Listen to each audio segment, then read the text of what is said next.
tentang quarter life crisis, apakah sebelumnya kamu pernah mendengarnya? Pernah dengar sih. Tahu sih. Pernah sih. Pernah. Enggak? Pernah dengar. Menurut kamu apa sih pengertian dari quarter life crisis itu? Kalau menurut aku sih quarter life crisis itu sedang fase mencari jati diri. Menurut saya kayak itu tentang kecemasan di masa depan. Quarter life crisis itu kayak keadaan di mana orang mikirin sesuatu masalahnya sendiri. Kayak masa-masanya orang pingin kayak mereka takut sama masa depan karena mereka lihat orang-orang di sekitarnya itu udah lebih dari dia. Kayak kekhawatiran dalam diri gitu ya, apa yang terjadi di masa yang akan datang.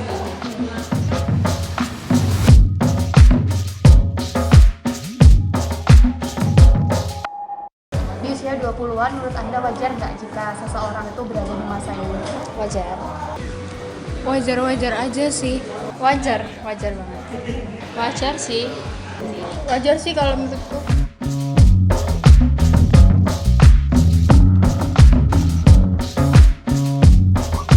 Terus sebagai mahasiswa sekarang, perasaanmu gimana? Maksudnya ada nggak kekhawatiran yang muncul tuh kayak gimana?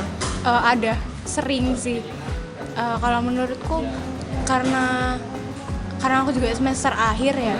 Jadi kayak kalau untuk melihat masa depan itu aku juga jarang ikut organisasi. Jadi pengalamanku dikit.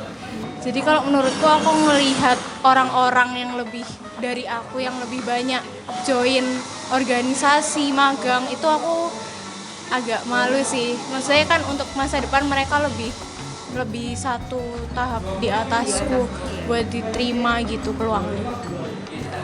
Tentang masa depan, kayak aku mau jadi apa gitu. Kalau aku sih kayak khawatir kalau nanti udah lulus itu kan cari kerjaan kan sekarang susah. Terus kayak takut bakal terima atau enggak kayak gitu. Mikirin masa depan mau jadi apa gitu kan. Kayak takut gitu loh kalau lulus tuh nanti kedepannya mau ngapain, itu kan biasanya yang bikin.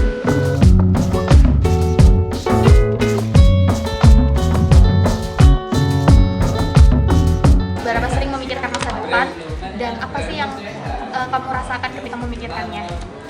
Mungkin ada seminggu sekali itu ada. Terus biasanya aku kalau memulai sesuatu kayak lebih mikir lagi sih kalau mau memulai kegiatan-kegiatan gitu. Kalau aku kadang kayak tiap malam sih kepikiran, kayak ngerasa sedih gitu. Hampir setiap hari. Sering banget sih. Kayak ada perasaan takut atau apa gitu nggak? Iya, ada perasaan cemas gitu ya kalau lagi nggak ngapa-ngapain. Bingung sih ya. Biasanya seminggu sekali lah mikirin kayak gitu. Lebih detailnya tentang apa yang kamu mikirin tentang masa depan, takut kah atau gimana gitu.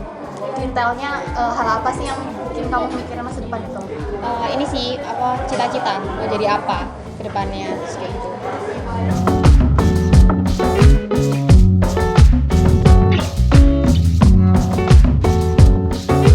Bagaimana upayamu dalam menghadapi kecemasan, perasaan bingung dan ragu terkait masa depan kamu? Biasanya main sama temen-temen ya biar lupa gitu. Udah sih gitu aja. Saya cari teman buat ngertiin kita gitu ya, terus sama cari yang melakukan hal-hal yang positif sih.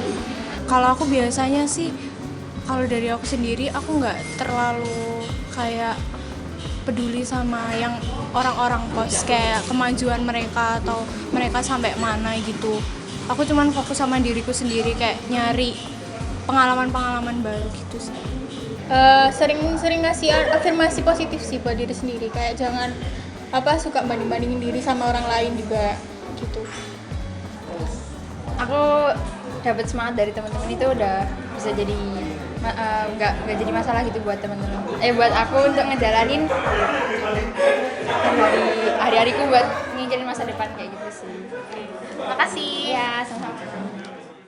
Assalamualaikum warahmatullahi wabarakatuh. Perkenalkan, nama saya Safira Mela Demianti. Pada kesempatan kali ini saya akan membahas tentang quarter life crisis. Sebelumnya, apa sih quarter life crisis? Quarter life crisis atau krisis seperempat abad merupakan istilah psikologi yang merujuk pada keadaan emosional yang umumnya dialami oleh orang yang mulai memasuki usia seperempat abad. Proses terjadinya quarter life crisis diawali dengan mulai mempertanyakan tujuan hidup, kemudian merasa stuck dan tidak berkembang, kurang memiliki motivasi, tidak merasa bahagia dengan pencapaian yang telah didapatkan, merasa terombang-ambing sehingga susah mengambil sebuah keputusan. Quarter life crisis dinilai berdampak 86% kaum milenial yang sering merasa tidak nyaman, kesepian, serta depresi dalam hidupnya. Menurut data, Makaray pada tahun 2011 dalam penelitiannya mengemukakan bahwa banyak dewasa muda pada usia 20-30-an mengalami serangan panik atau panic attack dan merasa meragukan kemampuan dirinya untuk menjalankan kehidupan pada masa dewasa sebagai akibat dari krisis ini. Survei yang dilakukan LinkedIn, 75% orang berusia 25-33 mengaku pernah mengalami quarter life crisis. Meski lumrah, bukan berarti kita harus pasrah saat fase quarter life crisis datang dan mempengaruhi aktivitas kita.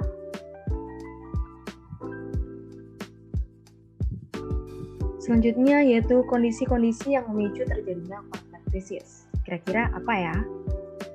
Yang pertama yaitu mengalami masalah pendidikan, pekerjaan, atau finansial.